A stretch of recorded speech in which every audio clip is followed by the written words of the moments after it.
नमस्कार दोस्तों, मैं सलाहुद्दीन नवीद रोशन राय के इस नए अंक में आपका स्वागत करता हूं। दोस्तों, आज हम हाजिर हैं एक कमेंट को लेकर, यानी कमेंट के जवाब को लेकर नहीं, कमेंट को लेकर जो किया है नंद कुमार जाधव जी ने। आप लिखते हैं, जी मैं गोरखपुर से हूं। मेरा बेटा जन्म से ही दिमागी तौर से कमजोर से कच्चा था। उसके दिमाग में कोई बात जाती नहीं। डॉक्टर सर बोले इसका इलाज नहीं। देसी नुस्खे दवा जड़ी बूटी दिया, कहीं फायदा नहीं हुआ।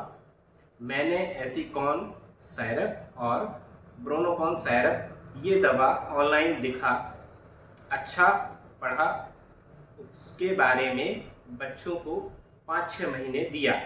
अभी तो बहुत ही फायदा हुआ ऐसी दवा से।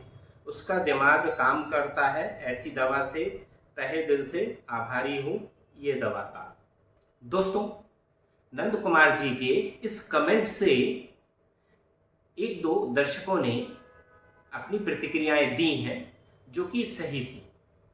आज मैं आप सभी के लिए इस पर अपनी प्रतिक्रिया देना चाहता हूं, और ऐसे पहले भी बहुत सारे कमेंट आ चुके हैं जो होम्योपैथी, आयुर्वेदिक या किसी और दवा से रिलेटेड होते हैं और जो बोलते हैं कि हमारा बच्चा इससे ठीक हो रहा है।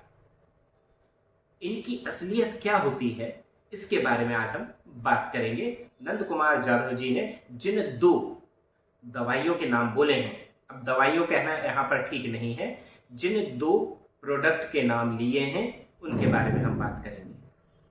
बात शुरू करने से पहले अगर आपने अभी तक हमारा चैनल सब्सक्राइब नहीं किया है तो कृपया सब्सक्राइब करें, लाइक करें, शेयर करें ताकि हम हर उस फैमिली तक पहुंच सकें जिसको हमारी जरूरत हो सकती है। दोस्तों, यहां पर जिन 2 दवाओं या प्रोडक्ट्स के नाम लिए गए हैं उनको मैंने सर्च किया, उनके ये प्रोडक्ट मुझे मिल गए। मैंने उनको स्टडी किया तो मैंने सबसे पहली चीज जो देखी वो ये थी कि उन दवा के निर्माताओं ने, यानी दवा बनाने वालों ने कहीं ये दावा नहीं किया है कि ये दवाई इस काम आती है जिस काम के लिए नंद कुमार जी दावा करते हैं। वो उस काम नहीं आती है, वो किसी और काम आती है। वो आती है डाइजेशन, यानी हमारी पाचन क्रिया को अच्छा बनाने में, उसको मदद करने में। अब जब हम ये जान चुके हैं कि ये दवाएं, इनका कोई लेना देना नहीं है बच्चे के विकासात्मक दोष से, यानी कि उसका डेवलपमेंटल डिसऑर्डर से कोई लेना देना नहीं है, और ये उस दवा बनाने वालों की तरफ से भी दावा नहीं किया गया है, तो फिर नंद कुमार जी का ये जो सोच है कि बच्चे को बहुत फायदा हो रहा है, गलत है। अब क्या होता है वो मैं आपको बताता हूँ।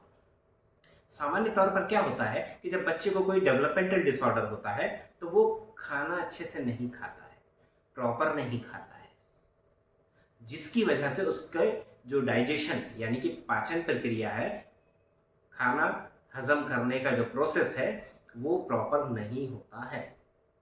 और जब वो प्रॉपर नहीं होता है तो बहुत सारी दिक्कतें होती हैं पेट में, यानी कि बदहजमी होगी।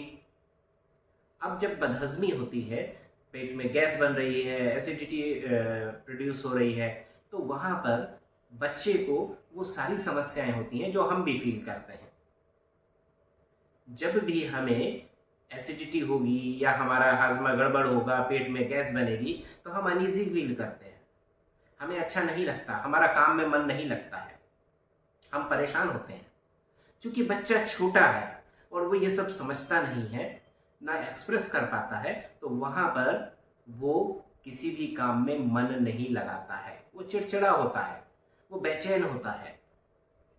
और इत्तेफाकन अगर कोई इस तरह का दवा या सायरप बच्चे को मिल जाता है और उसका हाजमा ठीक हो जाता है, तो उसके जो साइड इफ़ेक्ट्स होते हैं बदहजमी के, बेचैनी, चिड़चिड़ापन, एक जगह नहीं बैठ पाना या बहुत ज़्यादा अनईजी फील करना, इस तरह की सारी चीज़ें ख़त्म हो जाती हैं। क्यों? क्योंकि पेट साफ हो गया है। और जब पेट साफ होता है तो डेफिनेटली बहुत सारे सकारात्मक असर होते हैं। वही शायद नंद कुमार जी के साथ हुआ और उन्होंने ये समझ लिया कि ये दवाई उसको ठीक कर रही है। दवाई उसको ठीक नहीं कर रही थी, दवाई सिर्फ हाजमे को ठीक कर रही थी, उसकी पाचन प्रक्रिया को ठीक कर रही थी। और यहाँ पर अगर पाचन प्रक्रिया दवाइयों के भरोसे रहेगी तो हमेशा खराब रहेगी। यहाँ पर जब खराब हो पाचन प्रक्रिया तभी दवाई लेना चाहिए, हमेशा दवाई के भरोसे नहीं रहना चाहिए। तो फिर हमें क्या करना चाहिए? हमें खान पान पर ध्यान देना चाहिए। हमें साफ अच्छे तरह से पकी हुई हरी सब्जियां खानी चाहिए और ऐसी चीज़ें खानी चाहिए जो हमारे हाजमे को प्रोत्साहित करें, हमारे हाजमे को सपोर्ट करें, हमारी पाचन प्रक्रिया को तेज करें या अच्छा करें। जब ऐसा होगा तो बच्चा ऑटोमेटिकली यानी अपने आप स्वस्थ रहेगा। जब वो स्वस्थ रहेगा तो किसी भी काम में जहाँ पर वो अनावश्यक रूप से चिड़चिड़ा था, बेचैन था, ध्यान नहीं लगा पा रहा था, वहाँ पर वो आपको सपोर्ट करेगा। शायद यही नंद कुमार जी के साथ हुआ, जिसे उन्होंने गलत तरीके से परसीव कर लिया यानी ग्रहण कर लिया कि बच्चा ठीक हो रहा है। दूसरी चीज जो यहाँ पर एक बहुत संभावना है कि जो इस तरह की प्रैक्टिस करते हैं, चाहे वो दवाई विक्रेता हो, निर्माता हो या ऐसे लोग जो मिसगाइड कर कर अपने प्रोडक्ट को बेचना चाहते हैं, वो इस तरह की मार्केटिंग कर सकते हैं जिससे कि उनकी दवा बिके। अब यहाँ पर ये उसका उदाहरण है या नहीं है ये मैं नहीं जानता हूँ। तो यहाँ पर एज अ पेरेंट आपको ये सावधानी रखनी है कि इस तरह के कमेंट्स या बातों में बहकावे में ना आए। एज अ पेरेंट आपको समझना होगा कि बच्चे की वास्तविक समस्या क्या है, हाजमा या अटेंशन डेफिसिट। बच्चे की मूल समस्या क्या है, वो समस्या शारीरिक है या मानसिक है। जब तक आप इस तरह की बारीकियों में नहीं जाएंगे आप परेशान होते रहेंगे, दवाइयों के चक्कर में रहेंगे आप परेशान होते रहेंगे, क्योंकि कोई भी दवाई सीखना नहीं सिखा सकती। एक बार फिर से सुन लीजिए, कोई भी दवाई सीखना नहीं सिखा सकती। तो जब कोई भी दवाई सीखना नहीं सिखा सकती तो फिर दवाइयों का वहाँ पर कोई रोल नहीं है। और ऑटिज्म हो या डेवलपमेंटल डिले हो, डेवलपमेंटल डिसऑर्डर्स हो, वहाँ पर मूलतः सीखने की समस्या होती है। सीखने की समस्या का कारण अगर हमारे सेंसरी इश्यू है तो सेंसरी इंटीग्रेशन थेरेपी आ जाएगी। अगर हमारे ब्रेन स्किल है तो साइको एजुकेशन थेरेपी आ जाएगी।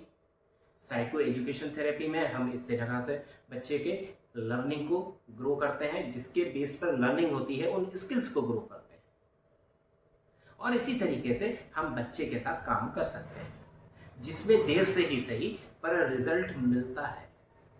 लेकिन अगर आप दवाई या किसी और चीज़ के चक्कर में रहेंगे तो आप अपना समय बर्बाद करते हैं, अपना पैसा बर्बाद करते हैं और फिर बाद में यानी कि जब बच्चे की डेवलपमेंटल एज निकल जाती है तब कुछ नहीं किया जा सकता। अब यहाँ पर जब कुछ नहीं किया जा सकता तो फिर आता है मैनेजमेंट, जो आपको करना पड़ता है और ये जीवन भर की समस्या हो जाती है। तो दोस्तों, आज मैंने नंद कुमार जी के कमेंट के माध्यम से ये बात आपके सामने रखी है कि ये दवाइयाँ मूलतः ऑटिज्म, डेवलपमेंटल डिसऑर्डर या इस तरह के किसी दोष की नहीं है। दोस्तों, उम्मीद है आप इससे फायदा उठाएंगे। अगर आपने अभी तक हमारा चैनल सब्सक्राइब नहीं किया है तो कृपया सब्सक्राइब करें, लाइक करें, शेयर करें ताकि हम हर उस फैमिली तक पहुंच सकें जिसको हमारी ज़रूरत हो सकती है। दोस्तों, हमें कमेंट बॉक्स में अवश्य बताएं कि हम आपके लिए और किस तरह से मदद कर सकते हैं। हम अपनी ऑनलाइन सेवाओं में और क्या जोड़ सकते हैं इस जागरूकता के अलावा। आप देखते रहिए रोशन राहें। मुझे दीजिए इजाज़त। नमस्कार, जय हिंद।